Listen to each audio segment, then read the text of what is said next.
This video is co-presented by RK Relators Foundation of Future presents Kodai Cloud Form. தமிழ்நாட்டில் நீங்கள் எந்த news paper எடுத்து பார்த்தாலும் என்னங்க அடுத்ததான் அந்த நாற்காலிக்கு யாருங்க சொந்தக்காரரு, இவரா இல்லை இவரா இல்லை திரும்ப இவரே வரலாமா அப்படின்ற ஒரு நியூஸ் தான் நம்ம பார்த்துக்கிட்டே இருப்போமே. இன்னும் சொல்ல போனா பாரதிய ஜனதா கட்சியில் இருக்கவங்களும் சரி, மற்ற கட்சி தலைவர்களும் சரி, ஏன் பொதுமக்கள் கூட சரி, அடுத்ததா புதிய தலைவர் வராங்களே அவருங்க யாருங்க, அந்த புதிய தலைவர் தெரிஞ்சே ஆகணுங்க அப்படின்னு ஒரு ஆவலா எதிர்பார்த்துக்கிட்டே இருக்காங்க. அண்ணாமலை அவர்கள் 2020 கர்நாடகாவில் ஒரு ஐபிஎஸ் ஆஃபீஸர் இருக்காரு. அப்போ இவர் பாரதிய ஜனதா கட்சியில தன்னை இணைச்சு கொள்றாரு. இணைஞ்ச கொஞ்ச நாள்லயே இவருக்கு தமிழக பாரதிய ஜனதா கட்சியில துணை தலைவர் ஒரு போஸ்டிங் இவருக்கு கொடுக்குறாங்க. ஒரு கட்சியில ஒருத்தவங்க புதுசா சேர்றாங்க அப்படின்னா இவ்வளவு பெரிய போஸ்டிங் கொடுக்க மாட்டாங்க. ஆனா இவருக்கு கொடுத்துருக்காங்க. கேட்டா இவரோட ஸ்கில் பேசிக்கா இருக்கலாம், இல்லை ஒரு நாலேஜா இருக்கலாம், இல்லைன்னா அவ்வளவு பெரிய ஐபிஎஸ் ஆஃபீஸர் போஸ்டிங் விட்டு இருந்திருக்காரு பார்த்தீங்களா. ஏன்னா ஐபிஎஸ்ன்ற ஒரு ஆஃபீஸர் ஐபிஎஸ் ஆஃபீஸர் அப்படின்னு ஒரு விஷயம் சாதாரண விஷயமே கிடையாது. அது ஒரு பெரிய போஸ்டிங்கு, அந்த யூபிஎஸ் எக்ஸாம் எழுதிட்டு போகிறதான் பெரிய விஷயம். ஆனால் அதெல்லாம் சாதாரணமாக விட்டுட்டு ஒரு கட்சிக்கு வந்திருக்காரு அப்படின்னா இவருக்கு போஸ்டிங் கொடுக்கலாம் அப்படின்னு சொல்லி பல அரசியல் புரட்சியான வார்த்தைகள்லாம் போயிருந்தது. இப்படி 2020 பாரதிய ஜனதா கட்சியோட அஃபிஷியல் துணைத் தலைவராக இவர் போஸ்டிங் ஏற்றுக்கிறாரு. இவர் ஏற்ற கொஞ்ச நாளுகளிலேயே 2021 சட்டமன்ற தேர்தல் வருது. இவர் போட்டியும் போறாரு அரவக்குறிச்சி தொகுதியில். ஆனால் இவர் போட்டியிட்டாலும் இவர் தோல்வி அடைஞ்சாரு அப்படிதான் சொல்லியானும். இவர் தோல்வி அடைஞ்சிருக்கலாம், ஆனால் இவர் கட்சி தோக்கலைங்க. ஏன்னா பாரதிய ஜனதா கட்சி 2021 சட்டமன்றத்தில் தமிழ்நாட்டில் கால் உண்டு இருக்கு அப்படின்னு சொல்லி ஆகணுமே. ஏன்னா அந்த கட்சியிலேருந்து எம்எல்ஏக்கள் கிடைச்சாங்க தமிழ்நாட்டுக்கு. இது ஒரு பெரிய விஷயமா அப்போ மக்கள் மத்தியில் பார்க்கப்பட்டுச்சு. இப்படி இருக்கும் போது இதுக்கெல்லாம் யாருங்க காரணம் ஒரு மாபெரும் வெற்றிக்கு அப்படின்னு பார்த்தீங்கன்னா எல் முருகன். அப்போ அவர் தான் தலைவராக இருந்தாருங்களே. எல் முருகன் அவர்கள் சரியாக அரசியல் வியூகத்தை வகுத்து பாரதிய ஜனதா கட்சியை தமிழ்நாட்டில் ஜெயிக்க வச்சாரு அப்படின்னு சொல்லி அவருக்கு பாராட்டுகள்லாம் வந்ததுங்களே. அதனாலே மேலிடம் இவருக்கு ஒரு பெரிய போஸ்டிங் கொடுத்தாங்க. என்னன்னா மத்திய அமைச்சர் அப்படின்னு சொல்லி. ஆனால் பாரதிய ஜனதா கட்சியை பொறுத்த வரைக்கும் ஒருத்தர் ஒரு போஸ்டிங்லாம் இருந்தாகணும் அப்படின்னு சொல்லி இவருக்கு இவ்வளவு பெரிய போஸ்டிங் கொடுத்தாச்சு. அப்போ தமிழ்நாட்டில் பாரதிய ஜனதா கட்சிக்கு அடுத்த ஒரு புதிய தலைவர் வேணும்னு சொல்லி ஒரு எலெக்ஷன் வச்சாங்க அந்த கட்சிக்குள்ளேயே. அது அண்ணாமலை அவர்களும் செலக்ட் பண்ணாங்க. ஃபர்ஸ்ட் துணை தலைவரா வந்தவர் இப்ப தலைவரா மாறினார் 2021. இவர் 2021 பாரதிய ஜனதா கட்சி தலைவர் ஆன பிறகு பல முக்கியமான நடவடிக்கைலாம் அந்த கட்சிக்குள்ளே எடுத்தாரு. பல விமர்சனங்களை மேற்கொண்டாரு. மக்கள் மத்தியிலும் சரி, மற்ற கட்சி சைட்ல சரி, நெகட்டிவ் கமெண்ட்ஸ் அதெல்லாம் ஒரு கட்சி தலைவர்னு இதெல்லாம் பார்த்தானே ஆகணும். அப்படி இருக்கும்போது தான் 2024 பாரதிய ஜனதா கட்சிக்கும் அஇஅதிமுகவுக்கும் ஒரு பிளவு ஏற்பட்டுச்சு. ஏன்னா 2021 ஏடிஎம்கேவும் பிஜேபியும் கூட்டணி போட்டு தான் ஜெயிச்சாங்களே, ஒரு எதிர்கட்சியா போனாங்களே. ஆனால் 2024 நாடாளுமன்ற தேர்தலில் கூட்டணி முரண்பாடு ஏற்பட்டுச்சு. அதுக்கு ஏடிஎம்கே என்ன சொல்றாங்க பார்த்தீங்கன்னா, பிஜேபியின் தலைவராக இருக்கின்ற அண்ணாமலை அவர்கள் அண்ணாதுரையை பற்றி தப்பாக பேசியிருக்காரு. அண்ணாதுரை யாருங்க, எங்களோட கொள்கை தலைவர். இப்போ இந்த டிஎம்கே ஏடிஎம்கே பிரிஞ்சு இருந்தாலும் ஒரு காலத்தில் டிஎம்கேன்னு ஒரு கட்சியாக தான் இருந்தது. அது உருவாக்குனது யாரு, அண்ணாதுரை அவர்கள் தானே. அவர்களை பற்றி அண்ணாமலை அவர்கள் பேசுனது ரொம்ப ரொம்ப ரொம்ப தப்புங்க அப்படின்னு சொல்லி இதுக்கப்புறம் பிஜேபியோட நாங்கள் கூட்டணி போட மாட்டோம் அப்படின்னு சொல்லிட்டாங்க. உடனே அண்ணாமலை அவர்கள் சும்மா இருப்பாங்களா? வருகின்ற 2024 நாடாளுமன்ற தேர்தலில் நாங்கள் ஏடிஎம் கூட கூட்டணி போடாகட்டியும் நாங்கள் நிற்போம், நாங்கள் அதிகப்படியான ஓட்டுகளை வாங்குவோம், கணிசமான ஓட்டுகளை வாங்குவோம் அப்படின்னு சொல்லி மேலிடத்துக்கே இவர் சொன்னார். சொன்னபடியே ஏடிஎம் கூட ஒரு கூட்டணி போடல, மற்ற கட்சியோட கூட்டணி போட்டார். யாருன்னா பாமக இது போன்ற முக்கிய கட்சிகளோட கூட்டணி போட்டார்.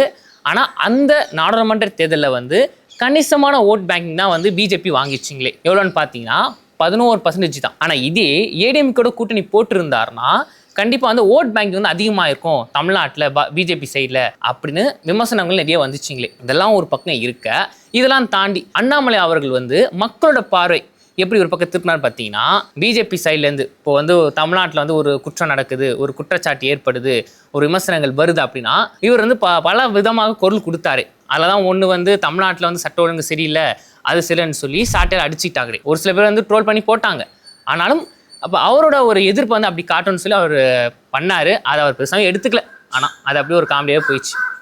அதுக்கப்புறம் இப்போ சமீபத்தில் அமலாக்கத்துறை ஒரு குற்றச்சாட்டை வச்சாங்க. என்னன்னா தமிழ்நாட்டில் 1000 கோடி ஊழல் நடந்திருக்கு அப்படின்னு. உடனே அண்ணாமலை அவர்கள் என்ன பண்ணாங்கன்னா, இந்த ஊழல் வெளியே வரணும், இது தப்பு அப்படின்னு சொல்லி போராட்டம் பண்ணலான்னு போனாங்க. அதுக்கப்புறம் அவரை அரெஸ்ட் பண்ணாங்க.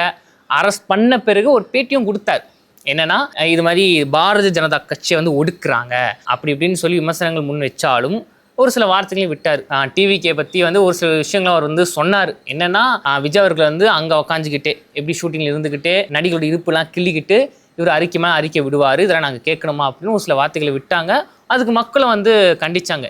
என்னங்க என்னத்தான் வந்தாலும் ஒரு கட்சி தலைவராக இருந்தாலும் ஒரு நாகரிகமான வார்த்தைகள் தாங்க யூஸ் பண்ணணும், இது மாதிரிலாம் யூஸ் பண்ணக்கூடாது அப்படின்னு அவரை சொன்னாங்க. அதுக்கப்புறம் இப்போ கொஞ்ச நாளைக்கு முன்னாடி டிவி கூட புதுக்குழு கூட்டம் நடந்தது. அதுலேயே வந்து பிஜேபி பற்றி விஜய் அவர்கள் சொன்னாங்க குற்றச்சாட்டுக்களை. அதுக்கு ஒரு பதிலடி கொடுத்தாரு. என்னன்னா, இங்கே பாருங்கள், பிஜேபி நிதித்தரல உங்களுக்கு தெரியுமா, நிதிலாம் அங்கே கொடுத்துட்டு தான் இருக்கும், இவர் வந்து ஒரு பப்ளிசிட்டிக்காக இப்படி பேசுகிறாருங்க விஜய் அவர்கள் அப்படின்னு அவர் குற்றச்சாட்டை சொன்னார். அதுக்கு மக்களும் சொன்னாங்க, என்னங்க அவர் சொல்கிறது சரிதானங்க, இவர் சொல்கிறோம் சரிதானங்க அப்படின்னு மாற்றி மாற்றி விமர்சனம் வந்துட்டு தான் இருந்துங்களே.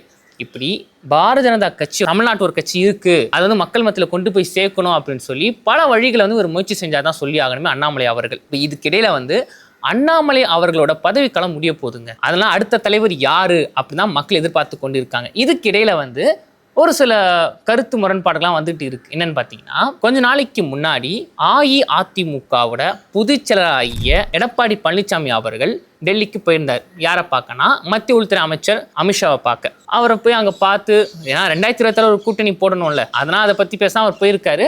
அதுக்கு மற்ற கட்சிக்காரங்க, அந்த அரசியல் வியூவர்கள் என்ன சொல்கிறாங்கன்னா, இவர் போனார் பார்த்தீங்களா எடப்பாடி பழனிசாமி அவர்கள், அவர் எதுக்காக போனார்னா 2027 கூட்டணி வேணும், அதுக்காகவும் அண்ணாமலை அவர்களே வேண்டாம், ஏன்னா வந்து இவரால் தான் வந்து ஒரு பிளவு வாடுமே ஏற்பட்டுச்சு, அதனால அண்ணாமலை அவர்களை மாற்றிட்டு அடுத்த ஒரு கட்சி தலைவரை போடுங்க, அடுத்த ஒரு புதிய தலைவரை போடுங்க, அதை சொல்கிறதுக்காகவும் எடப்பாடி பழனிசாமி அவர்களும் அவங்களை சார்ந்த அமைச்சர்களும் போயிருக்காங்க, முன்னாள் அமைச்சர்கள்லாம் போயிருக்காங்க அப்படின்னு அரசியல் புரட்சியில் வந்து ஒரு கருத்துக்கெல்லாம் வெளிப்பட்டுச்சு. அது மட்டும் இல்லாமல் இப்படி எடப்பாடி பழனிசாமி அவர்கள் அங்கே போனார் பார்த்தீங்களா, இங்கே அண்ணாமலை அவர்கள் வந்து டெல்லிக்கு போனார். அங்கே போய் அமித்ஷா அவர்களை பார்த்து பேசினார். அதை பார்த்துட்டு வந்து அண்ணாமலை அவர்கள் என்ன சொன்னாங்களா, நாங்கள் பேசணும், என்னன்னா எனக்கு எந்த ஒரு கட்சி தலைவர் மேலே முரண்பாடெல்லாம் கிடையவே கிடையாது, எனக்கு பாரதிய ஜனதா கட்சி வந்து வளரணும், நான் பாரதிய ஜனதா கட்சியிலேருந்து ஒரு அடிப்படை தொண்டனாக இருந்து கூட வேலை செய்ய நான் தயார் தான் அப்படின்னு ஒரு பேட்டியில் கூட கொடுத்தாரு. இதுக்கும் அந்த அரசியல் வியூகர்கள் என்ன சொல்கிறாங்கன்னா, அண்ணாமலை அவர்கள் வந்து அவர் சைடில் ஒரு நியாயத்தை சொல்லியிருப்பாரு. எப்படின்னு பார்த்தீங்கன்னா, எடப்பாடி பழனிசாமி ஐயாவுக்கு வந்து மக்கள் மத்தியில் வந்து ஓட்டிங் கொஞ்சம் கம்மியாக இருக்குது, அதனால் அஇஅதிமுக கூட்டணி போடலாம், ஆனால் முதலமைச்சர் வேட்பாளராக இவர் வந்து நிற்க வைக்க வேண்டாம், யார் எடப்பாடி பழனிசாமி அவர்கள் நிற்க வைக்க வேண்டாம்னு இவர் சொல்லியிருக்கலாம் அப்படின்னு அவங்க சொன்னாங்க. ஆனால் அப்புறம் வந்து என்ன நடந்தது அப்படின்னு உங்களுக்கே தெரியும். இப்படி வந்து எடப்பாடி பழனிசாமி ஐயா அவர்கள் வந்து அமித்ஷா பார்க்கும் போதே அன்னைக்கு நைட்டு வந்து அமித்ஷா அவர்கள் மீடியா சைடில் வந்து ஒரு போஸ்ட் வெளியிடுறாரு. என்னன்னா, 2026 ஜனநாயக கூட்டணி வந்து இருக்கும், அதில் வந்து இந்த ஊழல் பண்ணுறவங்க, சாராயம் விற்கிறவங்க இதெல்லாம் வந்து மாறும் அப்படின்னு ஒரு மெசேஜ் போட்டிருந்தாரு. அப்போ அதிலே புரிஞ்சிருக்கும் 2026 வந்து பாரதிய ஜனதா கட்சியும் அஇஅதிமுகவும் கண்டிப்பாக கூட்டணி போடும் அப்படின்னு. சரிங்க, இதுக்கிடையில் ஏங்க இதெல்லாம் இப்போது வந்திருக்கு அப்படின்னு பார்த்தீங்கன்னா, இப்போ தலைவரை மாற்றுறாங்க பார்த்தீங்களா, இந்த தலைவரை மாற்றுறதுக்கும் ஏடிஎம்கேவோட கூட்டணி வந்து வலு பெறத்துக்கும் ஒரு சிறந்த தலைவர் தான் இங்கே எடுக்க போகிறாங்க அப்படின்னு அரசு புதுசாக பேச்சு போயின்னு இருக்குங்களே. ஓகேங்க, எப்படி இருந்தாலும் அண்ணாமலை அவர்களோட பதவிக்காலம் முடிய போகுது, அப்போ அடுத்த தலைவர் வந்து தானே ஆகணும். இதுக்கிடையில் வந்து அடுத்த தலைவராக யாராக இருக்கலாம் அப்படின்னு பார்த்தீங்கன்னா, பாரதிய ஜனதா கட்சி சைட்லேருந்து ஒரு சில பேர் வந்து முன் வைக்கிறாங்க. என்னன்னு பார்த்தீங்கன்னா, சமத்துவ மக்கள் கட்சி தலைவர் சரத்குமார் அவர்கள் வந்து தலைவராக ஆகலாம் அப்படின்னு சொல்கிறாங்க. ஏன்னா அவர் தான் வந்து சாமகவை வந்து பாரதிய ஜனதா கட்சியோட இணைச்சாரு, அவருக்கு இது வரைக்கும் எந்த ஒரு போஸ்டிங்கும் கொடுக்கல, ஒருவேளை அவருக்கு வந்து தலைவர் போஸ்டிங் கொடுக்கலாம், அவரும் லீடிங்கில் இருக்காருங்க அப்படின்னும்.